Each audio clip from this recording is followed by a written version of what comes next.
Raju Dixit Gurukul manager Haryana से। और आप देख हमारा यूट्यूब चैनल। आज की जो ये वीडियो है, काफ़ी मेरे भाई हैं वो पूछते हैं कि आज किस प्रकार से जो ये जाति प्रथा है ये पूरी तरह से खत्म हो जाएगी आने वाले समय में।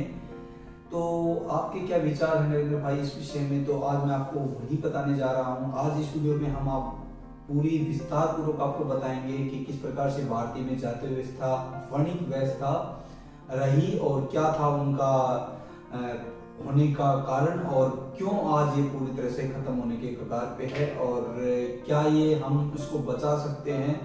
तो आज यही सारे सवालों का जवाब इस वीडियो के माध्यम से हम आपको देंगे।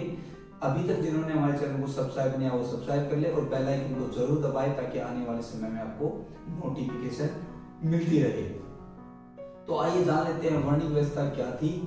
पहले वर्णिक व्यवस्था समाज को मुख्यतः पहले 4 भागों में बांटा गया था और वो 4 भाग थे बांटा गया था। वो 4 वर्णिक व्यवस्था में 4 कौन कौन से थे? सबसे पहले था ब्राह्मण, दूसरा था क्षत्रिय, तीसरा था वैश्य और चौथा था शूद्र। मुख्यतः 4 प्रकार की वर्णिक व्यवस्थाओं में पूरे समाज को बांटा गया था। इनको उनके कामों के आधार पे बांटा गया था, न कि जन्म के आधार पे बांटा गया था।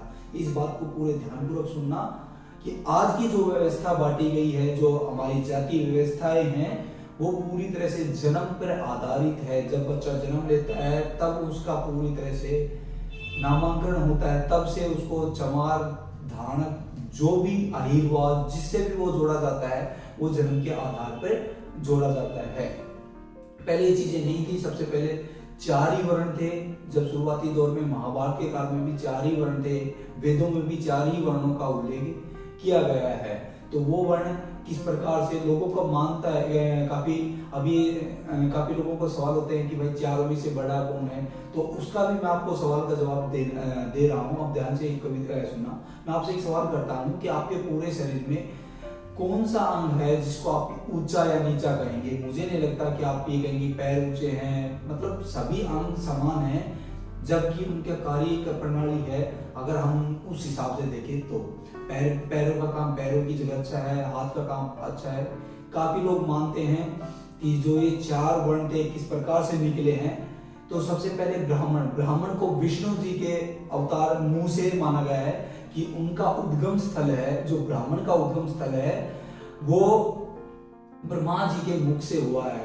उसके बाद क्षत्रिय का जो उद्गम स्थल माना गया है वो है ब्रह्मा जी के बाहुबल से, क्योंकि उनको बाहुबल से माना गया है। तीसरा वैश्य का वो माना गया है विष्णु जी के जांघा से, मतलब मुख से। काफी लोग पेट से भी मान लेते हैं, लेकिन जो लोगों के मानना है, मैं यहाँ नैतिकतावादी नहीं हूं, मैं ये बताऊंगा अभी लोगों को कि ये सही है या गलत है, लेकिन शास्त्रों में ऐसा बोला गया है।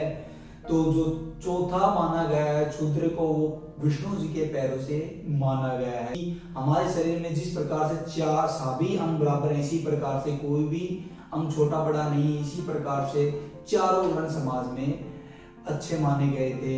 लेकिन 1825 शताब्दी से लेकर 1935 तक हमारे ब्रिटिश का जब राज रहा था, वैसे तो ब्रिटिश का 1947 तक रहा था, लेकिन 1825 से 1935 तक पूरी तरह से जातीय व्यवस्था को इस प्रकार से रिप्रेजेंटेड किया गया, उनको नीचा दिखाया गया। जो निम्न स्तर के थे, जो क्षुद्र लोग थे, उनको इस प्रकार से रिप्रेजेंटेड किया गया था कि ये तो बिल्कुल निम्न स्तर के लोग हैं।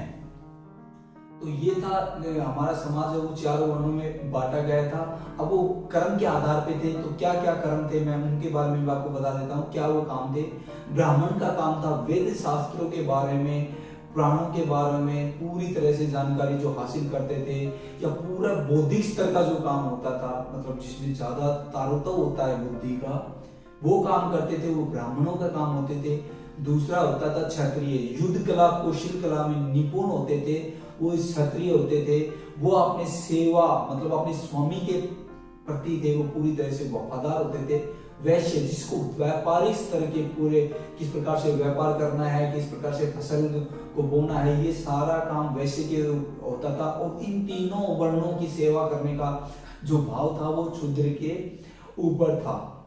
लेकिन अगर इसको अंदर से ज्यादा मतलब डीपली अगर ध्यान दे इस चीज पे, तो ये तीनों ही वर्ण क्षुद्र के बिना पूरी तरह से बेकार थे, क्योंकि क्षुद्र का जो मुख्य कार्य था वो था मंदिरों का निर्माण करना, मतलब कहने का भाव है इंजीनियरिंग का जो पूरा काम था, जो हम जिसको हम इंजीनियरिंग बोलते हैं, उसका पूरा काम था वो पूरी तरह से क्षुद्रों के पास था, आज की भाषा में अगर बात करें तो इस प्रकार समाज को बांटा गया था वर्णी के आधार पे, उनके कामों के आधार पे। लेकिन आज जो जाति व्यवस्था पूरी तरह से जो बटी हुई है वो कामों के आधार पे नहीं बल्कि जन्म के आधार पे बांटी गई है। तो क्यों ये धीरे धीरे खत्म होगा? क्योंकि जो पहले ये चीजें थी तो पहले क्यों जरूरी थी और अब क्यों खत्म होना ये जरूरी है? जरूरी तो नहीं होगा, क्योंकि समय के साथ बहुत सारी चीजें बदल जाती हैं, तो आने वाले समय में ये चीजें भी धीरे धीरे खत्म होने के कगार पे हैं। क्योंकि सबसे पहले जो हम परसेप्शन स्तर होता था प्राचीन काल में, जब मतलब आज से अगर बात करें 100 साल पहले की बात करें, तो जो हम सीखने का जो प्रशिक्षण, मतलब जिससे हम सीखते थे, काम के बारे में सीखते थे, वो था हमारा मतलब माता पिता, या फिर जिस प्रकार से हमारे दादा परदादा जो काम करते थे, जैसे कि किसान का बेटा किसानी ही करेगा, चमार का बेटा चमार का काम करेगा, चमड़े से रिलेटिव काम करेगा, और ब्राह्मण का बेटा है वो वेद शास्त्रों का ही नॉलेज अच्छे रखता था। लेकिन आज ये चीजें पूरी तरह से खत्म हो गई, क्योंकि ज्ञान का जो आधार है, प्रशिक्षण का जो आधार है, वो पूरी तरह से बड़ी बड़ी यूनिवर्सिटी के माध्यम से ये चीजें होने लग गई हैं। आज जिस प्रकार जातीय देखा गया, जातियों को आज हर प्रकार के लोग हैं वो हर वर्ण में हैं, क्योंकि आज जो वर्णों का आधार है वो शैक्षिक स्तर पे है, जिसको जैसी नॉलेज है। क्योंकि आज एक चमार का बच्चा है, उसको अच्छी नॉलेज है, अगर शास्त्रों के बारे में अच्छी नॉलेज, तो वो प्रकांड पंडित है। अगर वही पंडितों का लड़का अगर उसको अच्छी नॉलेज नहीं है, शास्त्रों की नॉलेज नहीं है, तो वो एक क्षुद्र के समान ही है। तो इस प्रकार से ये चीजें समय के साथ खत्म होंगी, इस चीज में कोई दौरा नहीं है। बार बार हल्ला करने की कोई आवश्यकता भी नहीं है, क्योंकि कुछ चीजें होती हैं वो हमारे हाथ में नहीं होती हैं, समय के साथ चीजें व स्थितियां बदल जाती हैं। तो ये था इनका पूरा इतिहास।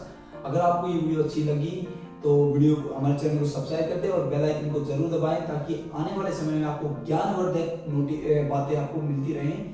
तब तक के मिलते हैं एक नेक्स्ट वीडियो में। जय श्री कृष्णा, वंदे मातरम, और YouTube पर राजीव दीक्षित को जरूर सुनें। धन्यवाद।